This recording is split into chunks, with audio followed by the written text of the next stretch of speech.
Anthony Joshua approaches his bout with Jake Paul with a mindset shaped by years of elite competition and careful preparation. He exudes confidence in his abilities, emphasizing that his skill set, honed over decades and reinforced by top-tier coaches, cannot be faked or rushed. Joshua recalls a career marked by resilience, noting that every setback, from early Olympic trials to professional losses, strengthened his focus and hunger. With some of the greatest coaches and greatest fighters in the world, because I have that hunger, that desire.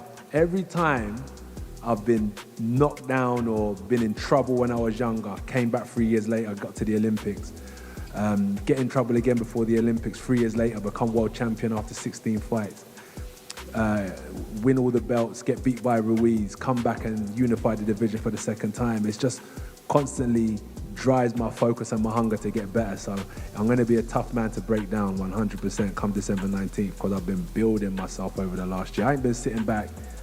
For Jake Paul, the stakes are also high, though of a different nature. With a 12-1 professional record and a history of victories largely against smaller MMA fighters or journeymen, Paul sees this matchup as a pivotal opportunity to validate his boxing credentials. A victory over Joshua could erase lingering doubts about his legitimacy and potentially open the door to a world title shot. Thanks for having me. Well, you gotta give credit to Jake and his team. They reached out to me, to be fair, and it was a great opportunity for me. So it's an opportunity for me to fight. I wanted to take 12 months out the game, and I'd done that. And then it was time to get back to work. So I was planning on fighting anyway.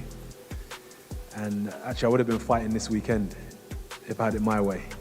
And this opportunity presented itself. And I said, yeah, why not? It's great. I think it's massive. It's colossal. It's making big news. We're bringing marketability together with ability. Those two worlds collide. You got Jake Paul versus Anthony Joshua.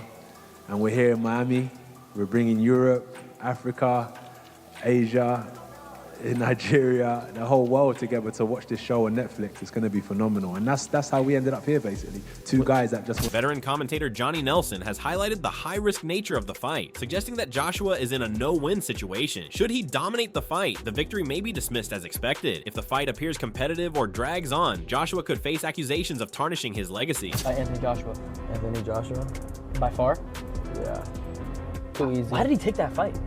I think he didn't have no opponents and he wanted to make Netflix happy, and I think he made a misstep. I think he was handling his career perfectly. Yeah. I think he would have beat Gervonta.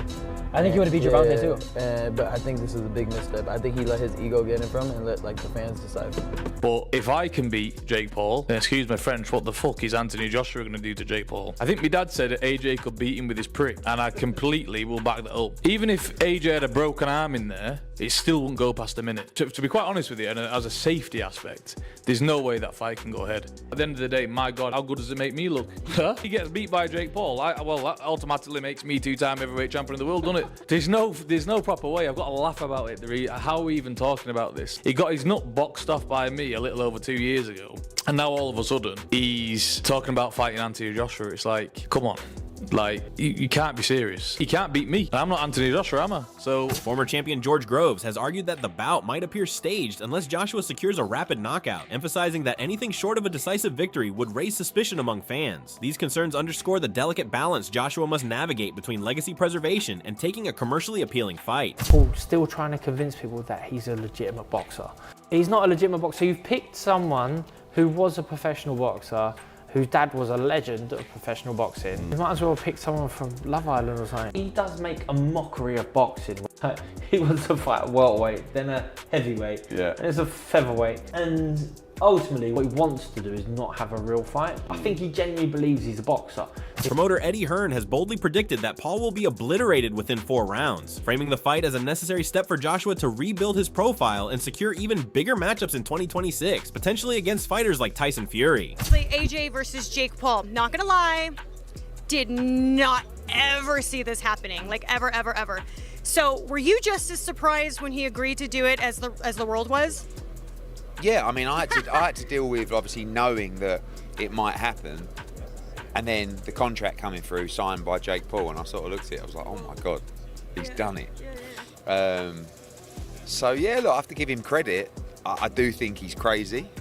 I think he's got absolutely no chance. I think he's going to get smashed to pieces. Do you think Jake's crazy? Yeah, I mean, totally. I mean, listen, for us, we received an offer that was massive money, and a really easy fight. We were talking about fighting this week here in an 8-round fight. Now we're fighting in an 8-round fight for 40 times more money against Jake Paul. So I love the opportunity for AJ on so many levels. I think it's a straightforward fight, massive profile, you know, and especially in the US. So we can go back into 2026 all guns blazing with Turk Al-Sheikh, and the plans to hopefully fight Tyson Fury. But in the meantime, we get to wrap our hands, go out there, build the profile a little bit, smash up Jake Paul, make a fortune, and on we go. So, yeah. Analysts like Wade Concept suggest that underestimating Paul could be dangerous, pointing out that Joshua's perceived slowness and stiffness might allow Paul's youth, speed, and unorthodox style to create meaningful challenges. Gotta take him serious, because this isn't some exhibition. We're running out some judges to act like there's a decision and someone won. No, someone's gonna win, someone's gonna lose here. It's 8 rounds, 3-minute rounds. Again, heavyweight pro bout, 10-ounce gloves. AJ talking about breaking internets over faces. I think he meant to say breaking his face on the internet. Who knows? Maybe you can do both in the big 2025. But then you have the weight limit, 245 pounds, and people are automatically going to go, oh, God, here's the thing. Oh, here's the thing in the contract. No, stop all that. And I'm going to go on a rant in a second for all the people that thought this was fake, for all the people that thought that Jake wouldn't do this, for all the people that thought he was scared. I'm going to go on that rant in a second. But, okay, yes, 245 is a weird number because Jake has already fought at heavyweight. He fought Mike Tyson at 220-something. But again, I understand it a little bit. We're on short notice here. You don't want to have a Tyson Fury type situation, which AJ would never be 290 coming in here. But 260, 270, it starts to the Ring Magazine. And today, I'm starting to question myself. What is the possibility that Jake Paul might not be as easy of a fight for Anthony Joshua as I previously thought? What if Jake makes this a little more difficult than we imagine? I'm not trying to talk nonsense, and I'm not even trying to be a contrarian. I am just looking at what I have seen in the last couple of days, and it's starting to make me wonder. Am I wrong about Jake versus AJ? Not like I think Jake will win the fight, because I think that's nonsense, but something's going on and I can't quite figure it out. But Jake has a secret weapon. Apparently he has a couple of them, and I'm about to expose them right here for you guys. And then I want you to decide, what do you think? Will this help him? Will these secret weapons, will these things he was trying to keep quiet, will they help him beat AJ, or is it too little too late, both figuratively and literally? What do I mean? The breakdown.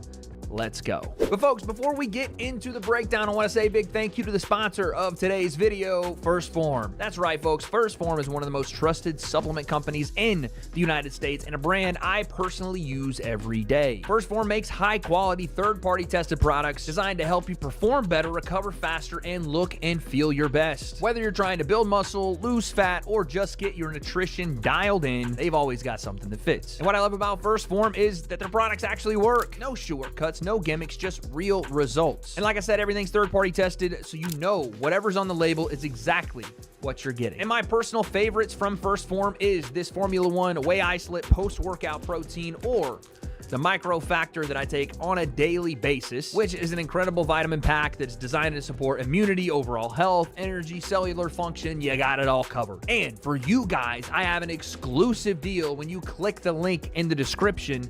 Buy any First Form product today, and you'll get a 5-pack of First Form protein sticks for free with your order. Once again, click the link in the description. Get your products from First Form today and get a First Form protein stick pack of 5 for free with your order. And trust me, you will thank me later. They are that good. So thank you to First Form for sponsoring this video. And one more time, make sure you guys click that link in the description and get your products today. Now, let's get back to the breakdown.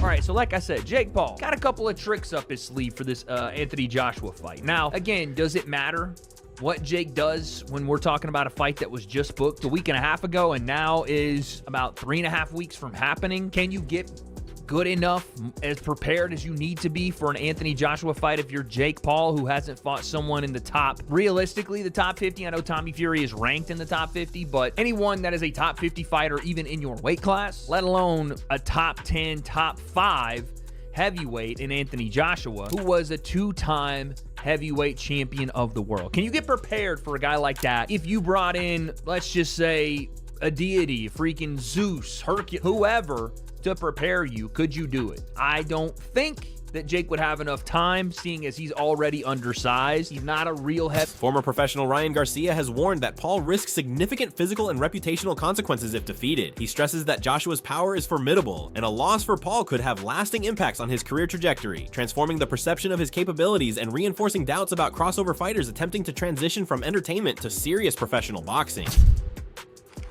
I think that this has been a misstep from Jake. I think he wanted to make his partners at Netflix a little too happy, and he's gonna walk into it. But like, look it, he loses to AJ. Where does he go from here? You know, like who does he fight? You gonna go back down to 135? The problem is not that he loses to AJ. The problem is the way he's gonna lose to AJ might be life changing. Right. You know, so. That's the real issue. It could be life-changing in many ways, right? Physically. Yeah. See what he did in Nagano, It's like, but then again, like, if he gets knocked out, he gets knocked out. Influencer Harrison Sullivan observed that Paul treated Joshua with respect, acknowledging the skill and pedigree of his opponent. Sullivan compared this demeanor to what might be expected when facing historical legends like Mike Tyson, suggesting that recognition of superior competition naturally tempers bravado. Analysts like George Groves and Tim Bradley have underscored the dangers for Joshua as well, pointing out that recent injuries and setbacks may leave him mentally vulnerable. The need to make a weight limit of 245 pounds could dull his natural power advantage, presenting additional risks. This is Anthony Joshua. Your thoughts on this fight? I wouldn't bet on it myself because I just think it's dodgy. Because if I was thinking in my head and I was betting on it, I'd bet AJ within 2 rounds and I'd put a lot of money on it. But I'm a gambling man actually. I'm a gambling addict, and I need help. But yeah, I'm not even gambling on this one. I'm leaving it out. How do you see it going? Don't know. It could go anyway, just because I just think it's a bit mad. Did the press conference surprise you? How it seemed like a little tame. There wasn't much trash talk. AJ didn't seem like overly excited. No, to be honest, I don't watch boxing presses normally, so I don't know if that's AJ's character, if he's just a humble guy in general. I feel like he probably is. But I don't know though. Do you know? Is he yeah, like he's that in every normal. presser? He is. But I was surprised guy. that Jake Paul didn't sort of try and play his mind games. Jake Paul was sort of playing nice almost in that presser, compared to how he compares against in other press conferences. He's talking to a fucking proper fella, innit? If it was proper, he'd get weighed in. So I think even he's got a bit of, I don't know, just a bit of humility on that situation. You know what I mean? It's like I'm a very confident guy, but if I was fighting someone who was better than me, like way better, like in a different league, I probably wouldn't be as much of a. I don't know. Like if I was fighting someone like Mike Tyson in his prime. But if I was fighting someone in the modern day, like, I don't know, Tyson Fury or something, or Tommy Fury, whoever, like any of these pros, I'd be normal. You'd be more humble. No, I wouldn't. I'd be normal with them types of fellas, but Mike Tyson in his prime, I'd be a little bit humble, do you know what I mean? Some, like those echoing Johnny Nelson's view, suggest that Joshua's reputation is on the line and that a poor showing could diminish his standing permanently. Others argue that a dominant performance could reinforce his elite status while generating massive attention for the sport. Joshua's history of resilience and experience contrasts sharply with Paul's relative inexperience in elite heavyweight competition. Joshua has faced high-pressure situations throughout his career, including Olympic competition, championship bouts, and high-profile comebacks. This depth of experience provides him with a psychological and tactical advantage, allowing him to anticipate scenarios and respond effectively under pressure. AJ. Oh my God, yeah. And you know what? I'm going to give him props. Fair play, Jake. That is a big fight. I mean, AJ should knock him out. It is a weird one. Like, am I just being stupid? Like, is he not just going to wig him? AJ by soap being dropped in prison. AJ by brutal Bonnie Blue scene. AJ by just something vile. Him even stepping up to fight AJ. JJ, Yeah. AJ 2 times.